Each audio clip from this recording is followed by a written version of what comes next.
All right, there's Angela. Good. Well, let's call this meeting to order. Welcome, everybody, to Special Regional Hospital District meeting.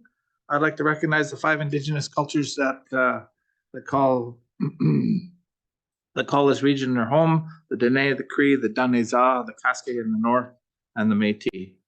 We recognize their traditional territories, and we appreciate working with them and being friends.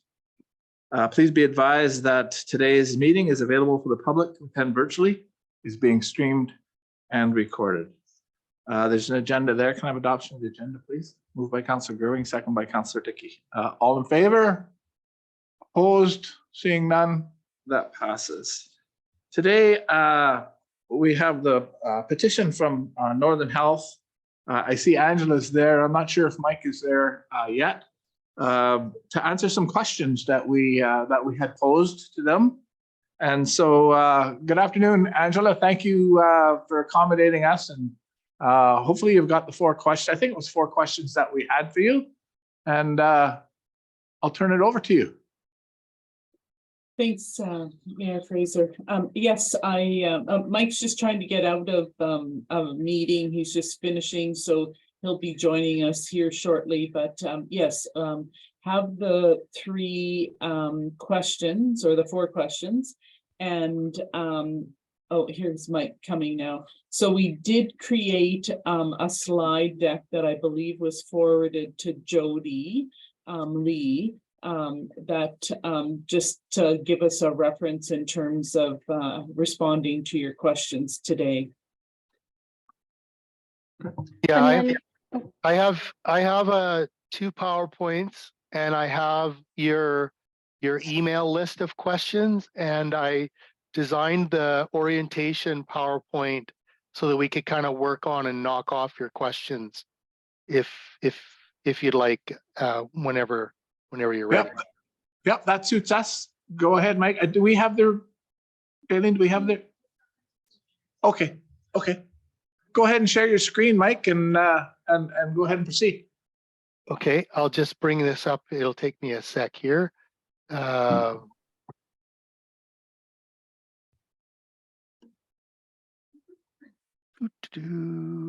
oh, they gave me the power.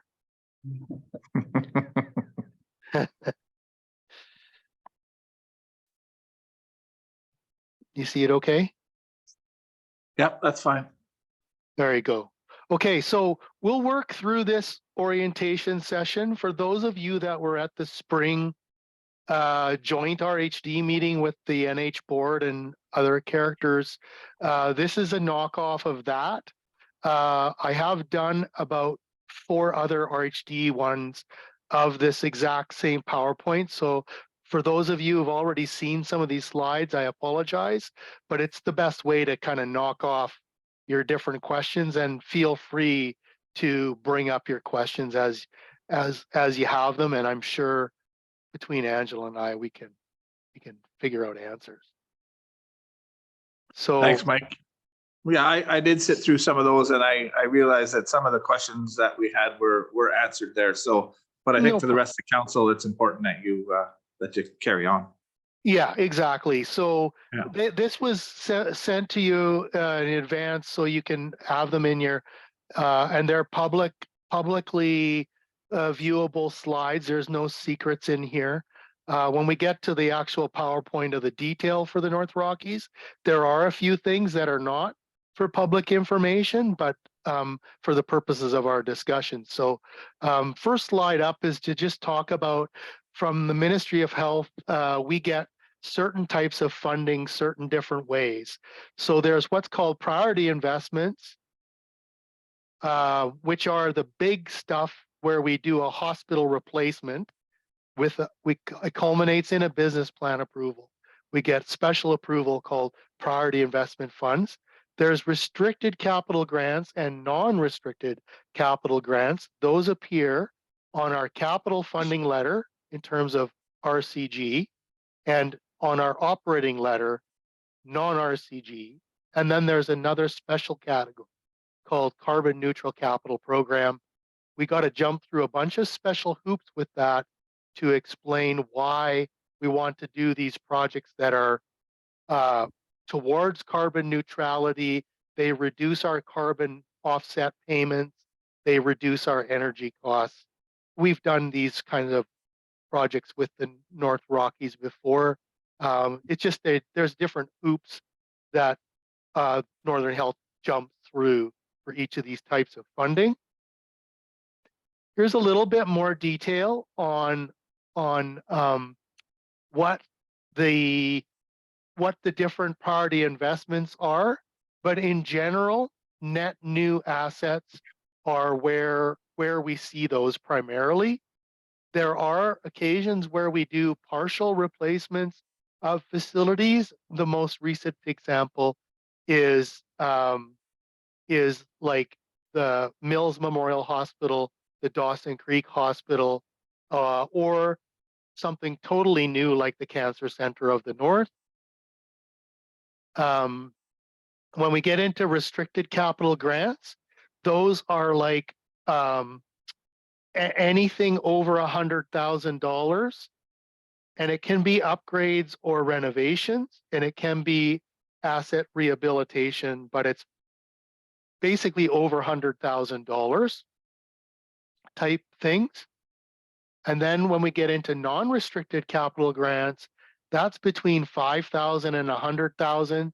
So it can be anything from a router to a specialty IV pump or even a specialty critical care bed, for example, where the item costs us more than $5,000, but it's less than $100,000.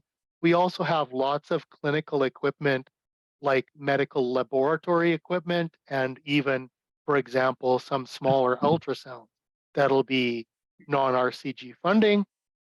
And then carbon neutral capital program, you can see examples like domestic hot water decoupling or condensing boilers, or even HVAC recommissioning and boiler upgrades, like are examples of those.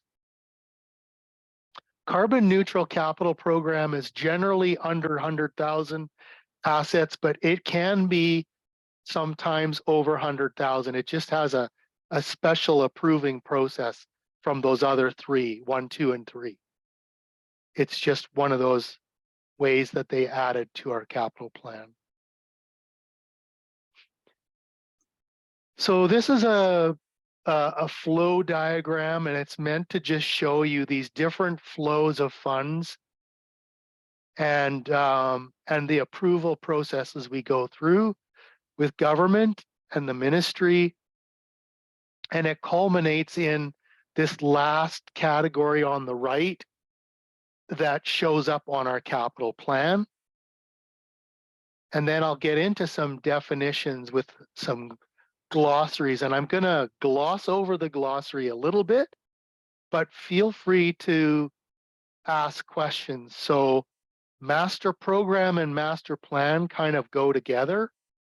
We go into that master program and plan, and then we submit them to government, and then government gives us permission to move into the next stage, which is called concept planning. And that's a high-level solution-oriented discussion. Once that concept plan is approved by government, that allows us to move into a business plan. The business plan is then submitted to government, and then we require government's approval to go into the next step. There's a little bit more detail on master program and master plan in terms of what it includes, but basically that master plan is a solution with a block diagram of level of detail and a cost estimate plus or minus 25%, or what we call a Class D estimate. And then from there, when government gives us permission, they allow us to go into a concept plan, which is again plus or minus 25%, but it starts to flesh out a little bit more detail about the solution. And then we go into business plan, which is plus or minus 15%. And your screen for your room is a little bit small. So if you guys feel free to ask questions or stop me anywhere. Sorry, Mike. Sorry, Mike, my microphone was on and I just cleared my throat. I'm sorry about that. Oh, no worries. If just feel free to ask if you've got a question. Angela can attest that when I do these slides in the broader group, it takes a long time. So I'm trying to go efficiently, but if you have questions, feel free to stop me. So business plan detail is plus or minus 15%. And the next slide shows this as a timeline. And the timeline is broken up by this ministry approval arrow you'll see at every stage. So you'll notice that down below, Mike doesn't say months and years because I don't know what that ministry approval time will take. And another rendition of this in a different way is this diagram, and it shows months or categories in a Gantt chart. And then I also have a larger one which describes this whole process in years and quarters, and you'll see these little lines. And I need to update this diagram, and actually we're working on it right now, but I need another indeterminate period of time squiggly line heartbeat in that timeline between master plan and concept plan. Because government has started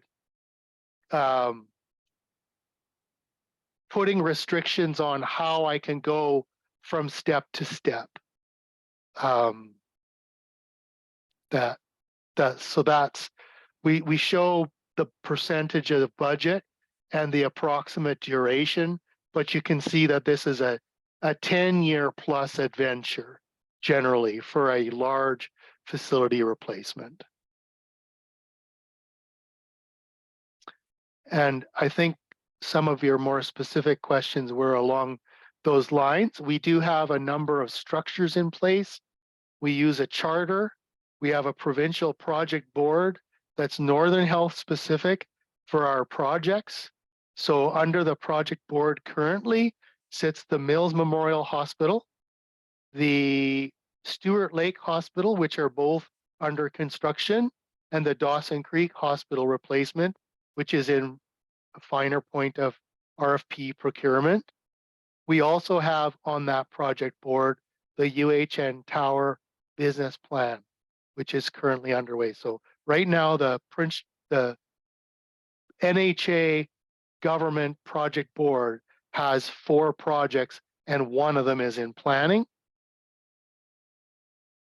And we also talked to them about what we have in master plan and program and any other projects we have in concept plan or project business planning stage.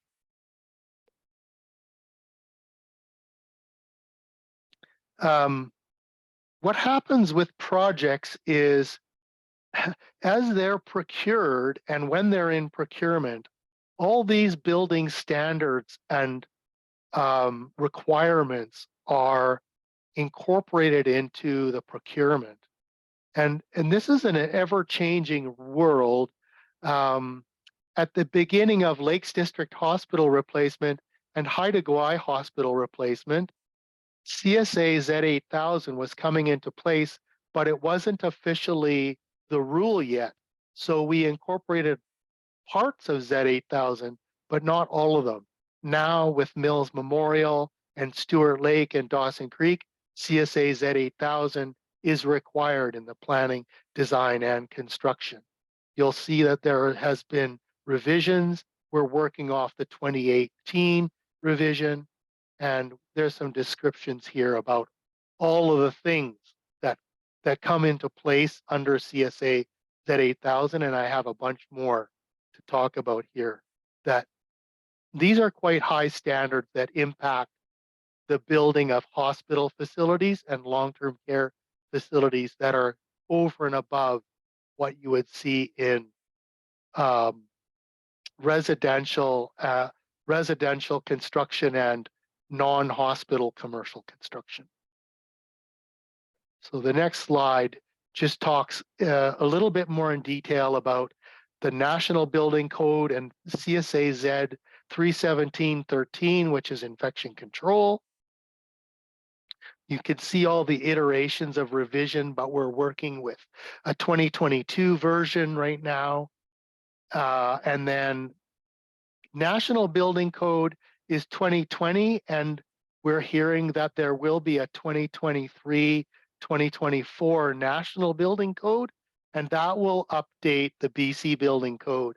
Currently at 2018, there'll probably be a 2023 version coming here shortly.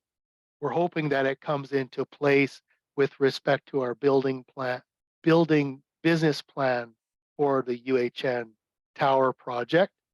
And then you'll also know that there's lots of WorkSafe BC things and other special standards. BC Center for Disease Control, PICNet, which is the Provincial Infection Control Network of British Columbia, and pharmacy standards such as USP 797, and now what's called NAPRA, North American Pharmacy. I even forget what the abbreviation stands for. And then there's some other diagnostic accreditation standards for nuclear medicine and laboratory.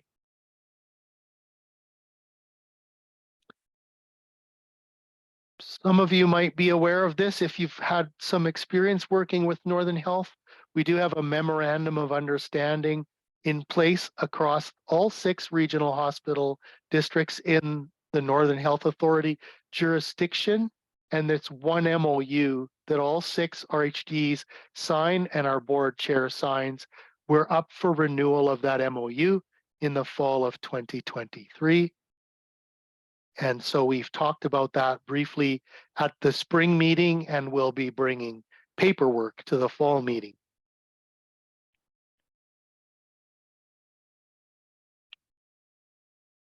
Next item is facility condition assessments. This is a provincial process.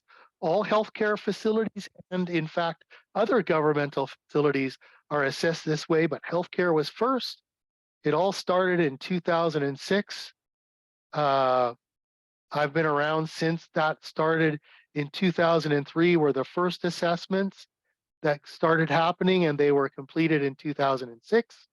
There was a period of time where we didn't do any reassessments. The data was moving forward in the database, but we weren't doing reassessments. Then in 2012, conversations between health authorities and government decided that we better get this back in place in 2012. And what we did was a kind of like an evergreen plan where we would assess 20% of our facilities every year, so that every 5 years, we'd have a full physical reassessment of our facilities. And I'm going quick, but feel free to stop me anytime.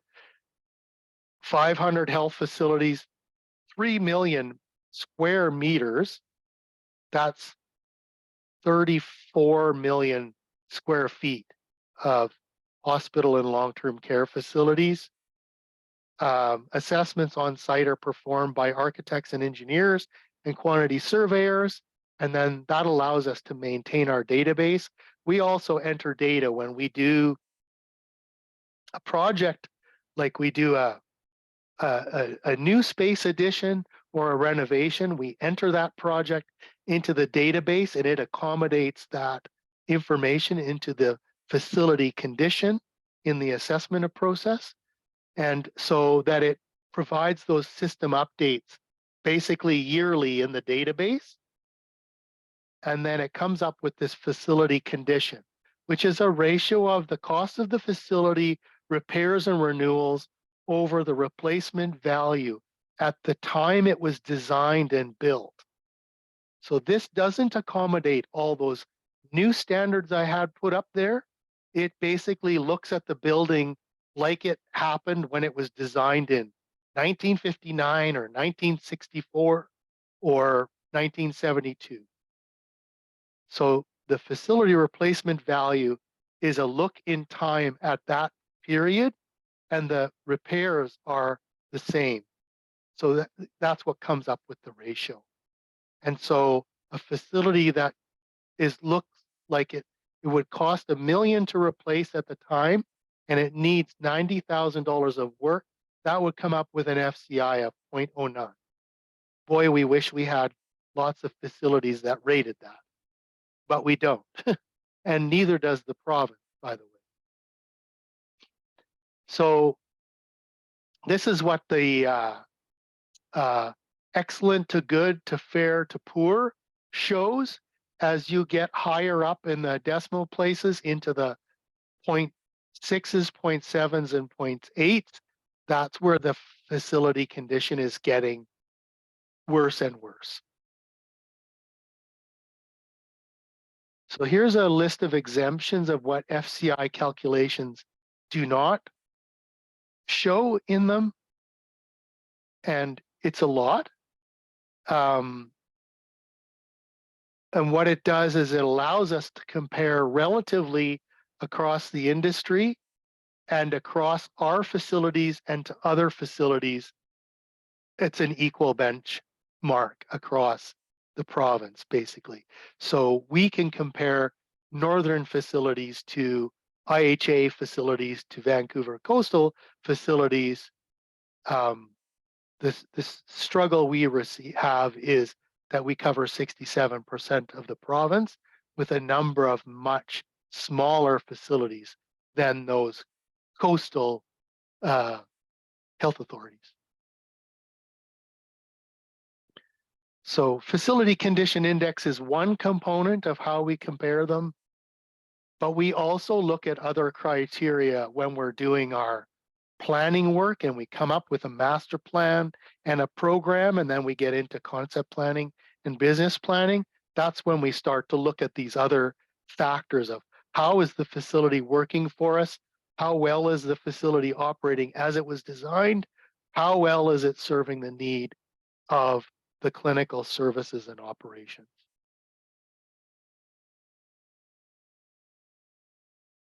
And we have one facility in the North Rockies. That's the Fort Nelson General Hospital. And it's at a 0.83. So that's the number I want you to remember, is that the database says that it would cost $30 million to replace the facility as it was designed and built in 1963. So it's 1 year older than Mike. And you can tell how good a shape I'm in. So that's the end of this first PowerPoint. So before we go to the next PowerPoint, any questions or discussions we want to get into?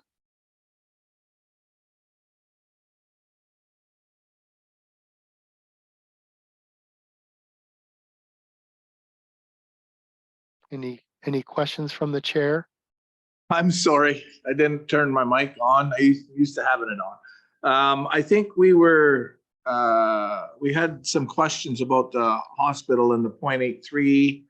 But I think your next presentation might talk about the master plan for the Fort Nelson Hospital. Is that right? Yes, I will bring up Yeah. the next PowerPoint. Yeah, okay, so we'll wait for that then, Mike. Thanks. I just got to move some things around here. Funny how one screen is. So can you see the PowerPoint now? Yes. Perfect.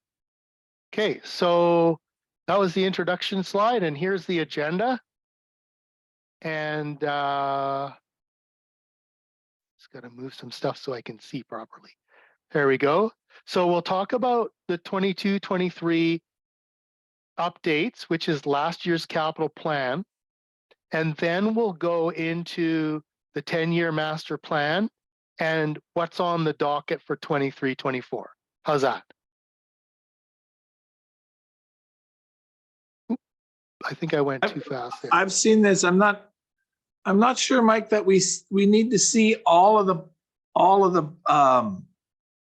facilities that you're rebuilding in all the other communities. I know there's quite a few No, slides on that. Did you pull those up? This is just your Okay. your stuff. Okay. I Okay. basically distilled that gigantic puppy down Okay. specifically Thank you. for the North Rockies. And I will breeze over these IMIT projects because we've had some good discussion in the joint meeting, and I'm not the expert on them, but I do have some detail in the background I can explain to you on these, okay? Yeah, we had some questions about those IT programs that you had, so thank you. Yeah. So let's get into that. So these are the 22-23 IMIT projects, and you'll see that under the RHD funding is the 40% of the entire regional project.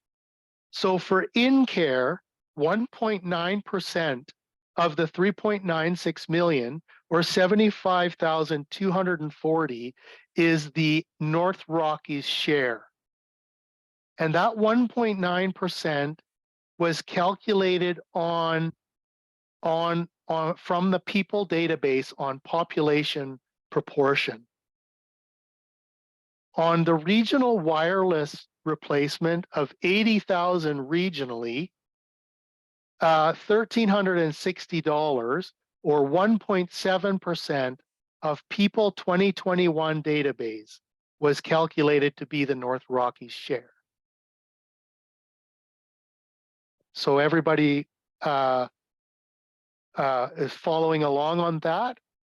We did just describe so on your detailed schedule, we described that specific RHD amount, and it's based on a proportional population share of the North Rockies local health area. Right, and I think there was, particularly with the in-care, I think there was a question about what that will do for our hospital and our services here. Is that right? Yeah. Yeah.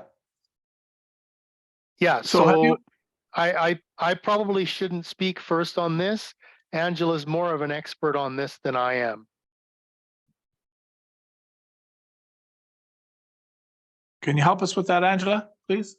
Yeah, so all of these programs, and particularly in Fort Nelson, where you know that there's connectivity challenges, and we're working with our NH team to bolster that. We're seeing more and more where we're looking at telehealth and virtual health in order to connect with specialists and other teams to support the residents within Fort Nelson and their care and their needs and information exchange.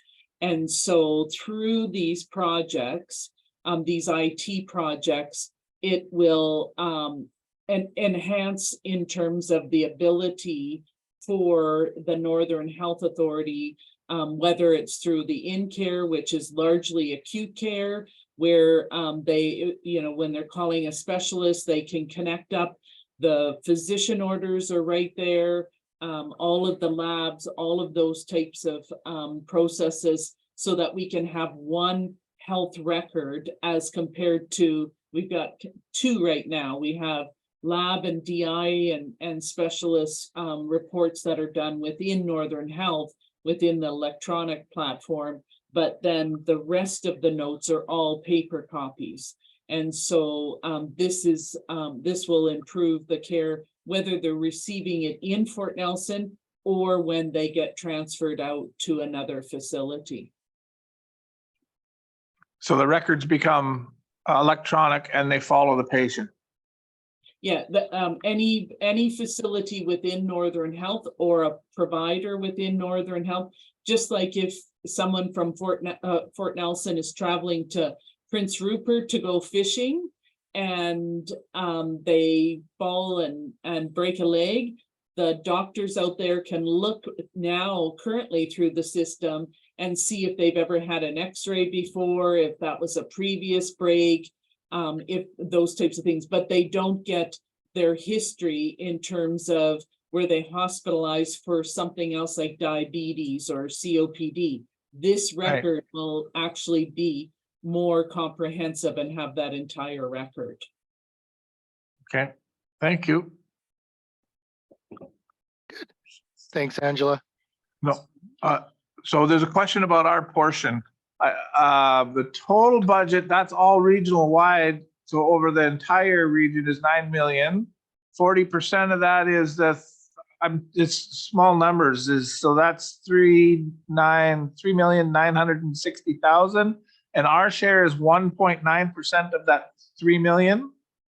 Correct, which is $75,240. Yeah, that's the number that's kind of missing there, but yeah, I think you've given that to us someplace else, that number. Yeah, Okay. and just so you know, the regional wireless one that's down below, the 200,000 total, 80,000 RHD total funding, it's calculated at 1.7% because your population is going down proportionally to the rest of the region. So 1.7% of 80,000 is 1360, and your finance person controller will have that nitty-gritty detail in their schedule. We do also give them the detailed schedule that goes with this. Okay, thanks, Mike. But the service level at our hospital will be the same as any other hospital in the region. It's just our share is 1.7% or Yes. 1.9 if it's, yeah. Proportional based on population. So for example, your 1.7% of the entire population, Angela's HSDA is approximately 28% of the population. So the balance of Peace River RHD is the 28% minus the 1.9%. Right. And then if you right. look at the NI or the NW is like, I don't know, 34% or something like that. And then the NI, including Prince George, is 49 or something like that. But it all adds up. Yeah. Okay. I think we were just grappling with understanding, there was some question about whether the 3.9, was ours in its entirety, but now we're understanding better. That's the percentage that hospital districts across the entire region will pay. And then we have a population-based amount that divides into the 3.9 million. I think we're following now. Yeah, good. So if I go to the next slide for 22-23, it's pretty simple. But so the minor capital allocation for 22-23 was a total of 166,000 for the North Rockies area. So 65,000 of regional hospital district portion. And then there's also a building integrity allocation of 26,000. You only have the one building that it applies to, 10,000 RHD. And we do have the detail of what that's spent on every year. And your your administration can request the nauseating detail, and Deb Taylor provides all those reports through myself and Angela for that detail. You can see line by line and even sub to that line. And then the next topic, which was a part of many of your questions, is the 10-year master plan, which is coming up next. So that's where we look at the broader picture across our whole region of 67% of the province, an area slightly larger than France, with basically a speckling of hospitals and long-term care facilities and D&T centers and T centers all the way across that whole region. And we kind of have been on hold on master planning for the last period of time of COVID and all the fires and everything else and the highway closures that have been going on. But what that does is it allows us, we're going into this period now where we're going to start up the master planning process again. And when we do that, we have to do a facility master plan and program, and then we have to submit it to government.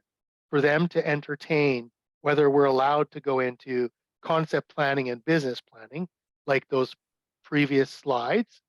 So we just basically went to our board in the January meeting and we developed a plan of what master plans we were going to do. And this is the big slide coming up next, is that because of Fort Nelson's FCI, it's coming up that we'll be doing master planning in 2025 to 2027. So that's what our plan is to work on that. We are starting in the fall of this year, Wrench Memorial Hospital, because its FCI is slightly worse. And then you can see what's coming down the pike all the way down. Mike, can I just ask a question? Sure, yes.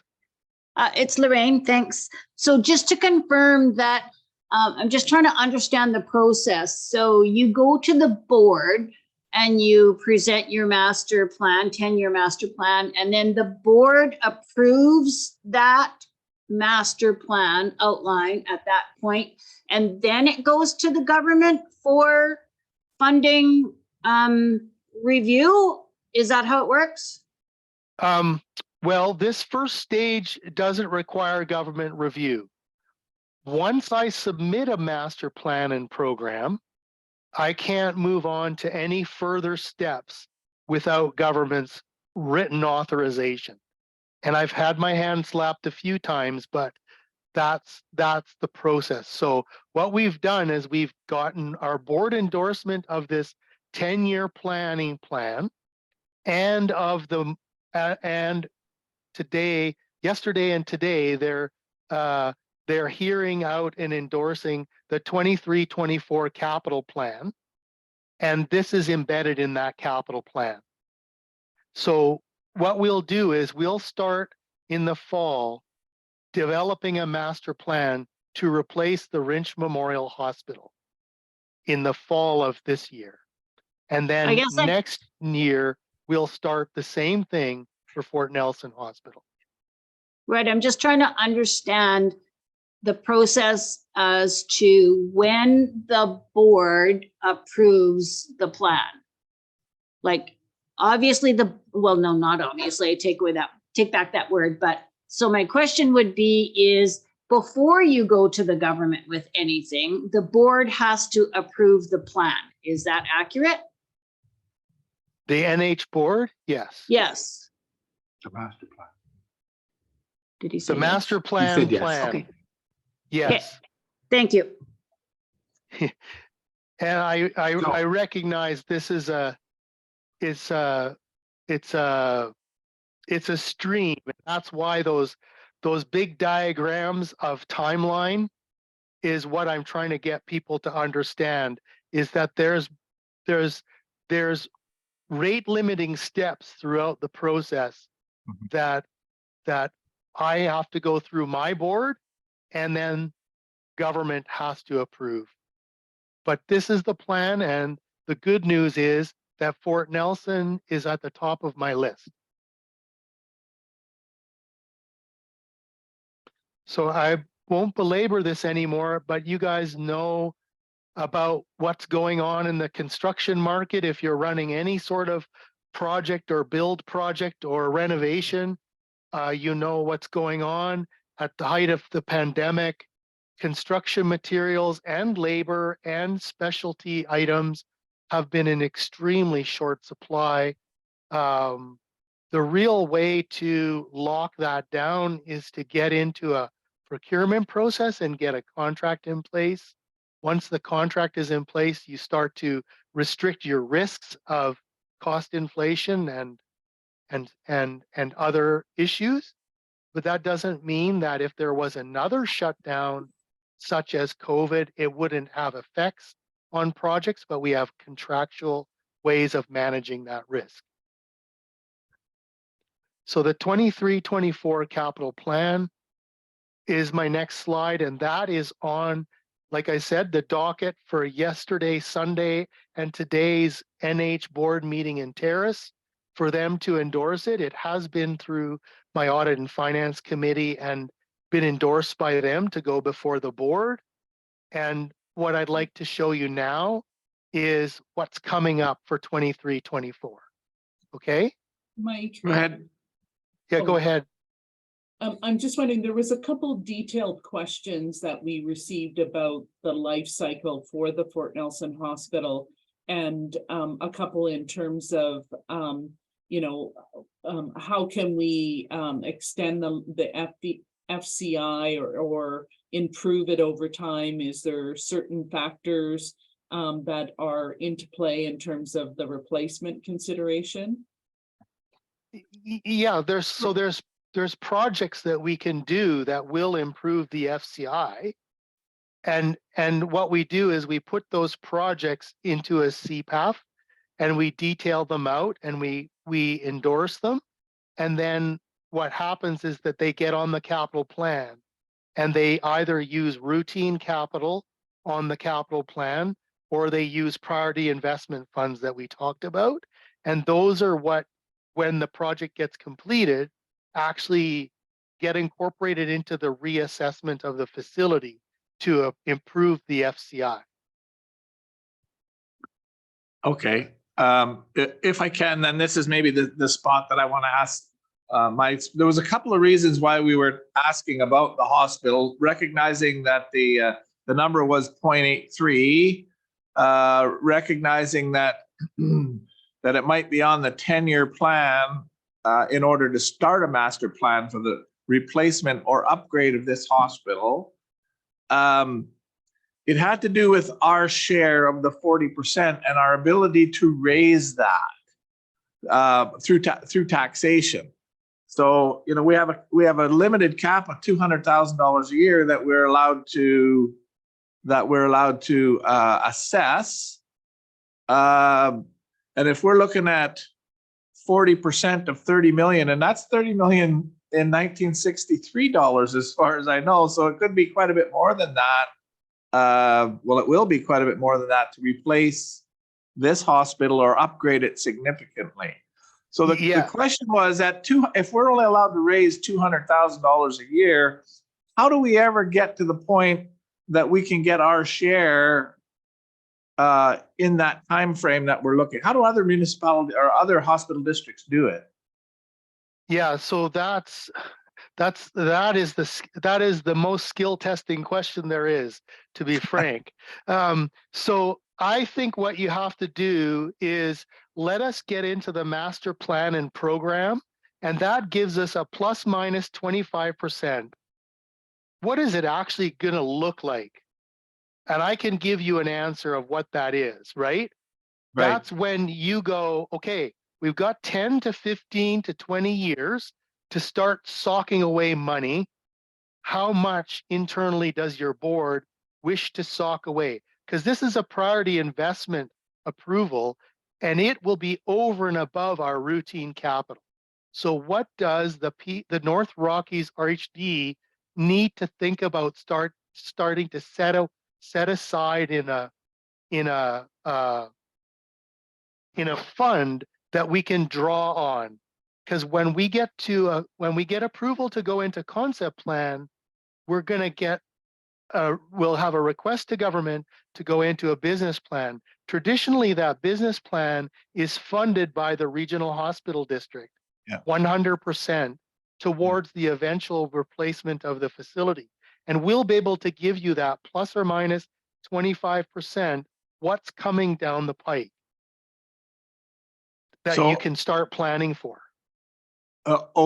Okay, so is there a process where we can start a reserve that's different than the 200,000 a year? Because we're right around that. I see from your minor capital expenditures, our share is right around that each year. So is there a separate process that you can start a reserve and therefore start to requisition? Yes. Or are we? Oh, okay. Yes, Can you explain that? It's not my, I'm not your finance person or your CAO, but what we could do is I could have a private conversation with them about what's the notional amount that, way out on the horizon would be required so that you can start calculating what does your mill rate need to be to start building that fund in reserve? I've And- got you there, Mike, but we're still, apparently I'm under the understanding that there is a cap that we can't requisition more than 200,000 a year regardless. So I don't believe there's a cap on developing a reserve towards the replacement of the Fort Nelson Hospital. I think that's a conversation your CAO might want to have with like John Illish from the Stuart Nechako RHD, for example, or Jim Martin and Chris at the Fraser Fort George. I believe you're allowed to set aside funds towards a priority investment, which is different from these allocations for routine capital. Okay, that's exactly the process that we're trying to understand, because you can understand if there's a $200,000 cap, there's no way we ever get the $10 million. Right. And Yeah, I don't want to be crass, but I think that's well advised for you to have that type of a sidebar conversation about, for example, what the Stuart Nechako did was it started socking away money for Lakes District once we had the master plan and master program, because I could give them, what is this going to look like? And I'm in conversation with them right now about something later on in the plan to do with what is this number going to look like, Mike? And I'm giving them that information in an in-camera way. So I think that's the nugget that you guys would want to follow up with those kinds of people about what you're allowed to do and the boundaries, because I'm not aware of that. I think. Sorry. I'm sorry. I just had a quick side conversation. It's still coming out of general taxation though, but yeah, go ahead. Right. So I think that's the right thing to do. You guys, in this next year or two, when I assemble the master plan program, I'm going to have a plus minus 25% idea of what the number is you need to be planning for. And then your finance gurus can start figuring out, what do we want to start putting away into our reserve fund so that we can draw down on that reserve fund to pay for the business plan and then to pay for the funding of said hospital replacement as a priority. Okay. Yeah, thank you. And that was my experience at the Peace River Regional District with respect to the Dawson Creek Hospital. But I was just totally surprised when I came to the Northern Rockies and saw that cap, and I didn't understand the difference. I know that they had $40 million at least in the Peace River Regional District, and I just didn't know how they could get there if there was these caps. But I think you've explained it. There's a side process that you go through to start the larger reserve. Yes. Okay. That answers that question for me. So I think we're done. I think we're done with the hospital questions. Okay. Yeah. Okay. So I'll keep working my way through. So the next one is that there is a RHD share of in-care phase 2. Right? Yeah. And got there is a RHD phase, and I simplified the table here with just the RHD North Rockies share, and then the minor equipment and in building integrity allocations. Those minor equipment and building integrity allocations do slowly go up now with population proportion and population growth proportion. But I think these numbers are largely static at this time for your RHD.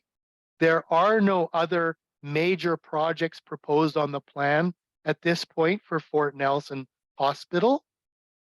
And there are no more major equipment replacements other than the conversation about the Fort Nelson proposed CT CT. installation, which is in the background on the draft plan, subject to funding. So I'll just stop there. That's my last PowerPoint slide. But I mean, if there's any discussion or topics, this is the place for them. Yeah, I think you've answered all the questions. We had a question about the life cycle of the hospital and what that looks like, and you've answered that with the work plan, the 10-year work plan. We had some questions around the financing of that, which we just did. We had some questions around what the IT projects were and the benefit to Fort Nelson and our share of those. I think those were the questions that we had sent to you. Is there any others? Okay, Councillor Gerwing has a new one. Just thank you very much for your presentation. So at the beginning of the presentation, or a bit of the way through, you mentioned that there will be a new MOU with Northern Health and the communities. And I'm just wondering what that process will look like. Like, is that a negotiation, or is that a, here's the new MOU and you can sign it, or you must sign it, or yeah, I don't know if you have any information on what that process will look like. So the MOU has been sent out at the spring meeting and the last fall meeting for everybody to see. Each of the municipalities and districts and regional hospital districts has changed significantly in people. So no doubt there will be conversation. There is an opportunity at the fall meeting. And when we do a pre-fall meeting call to the RHD administrators, we develop the agenda accordingly, and the MOU can be a conversation topic. Ideally, we're on about the 12th signing of the MOU. And at this point, as of my spring discussions with the administrators for the spring meeting, there hasn't been any suggested changes, but we're open to dialogue on that conversation. The MOU gets into a fair bit of detail about how we interact and why we have those spring and fall meetings and these individual RHD meetings. But we're open to conversation on that topic for sure. And I'm sure Angela would be interested as well. Okay, thank you. Any other questions? I can't see your hands, Councillor Andrews or Councillor Enoch. I don't know if you guys have any questions or not. No questions for me. Thank you, Mayor. Thanks, None Kyle. for Mayor Fraser. Thanks, Brenda. Is there anybody else in the room who has any questions? I don't see any. So Angela and Mike, I think you've done a good job answering the questions that we had for you. I think I understand them all better. I think that the capital plan was approved by Northern Rockies Hospital District. Was approved. Yeah. Okay. So is there anything else that you need from us, Mike or Angela? I don't think so. I see Angela saying no. I will just make the offer for Scott and yourself, Chair Fraser. Feel free to pick up the phone anytime. Ask me questions. Send me emails. We will do the work to get information back to you as quickly as we can. We do appreciate having the opportunity to put together materials and have discussions. And I think one thing that Angela and I have agreed on is that a little bit more opportunity to sit down and meet with you is probably better than having problems later on. So by all means, incorporate us in your schedule, and we will build PowerPoints and get them to you. I think gone are the days where we would be in Fort Nelson as frequently. with the travel difficulties and restrictions that are in place, but we can definitely accomplish a lot in this venue, and we look forward to seeing you hopefully in the fall at the joint meeting in Prince George as able. Okay, Mike, I know Angela comes to the community once in a while, so we see her face here, and just to remind you, that road goes both ways, Mike, so. Yep, I'm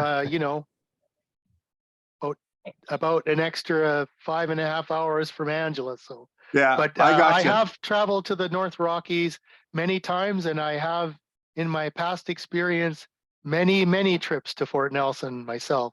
So All right, look forward to seeing you face to face one day, and I think that we'll look for opportunities like that for sure. good. It'll happen this fall for sure. Thank you very much. We've got a little bit of an in-camera session to go into, so we appreciate your time this afternoon. Thank you very much. Can we make note to get?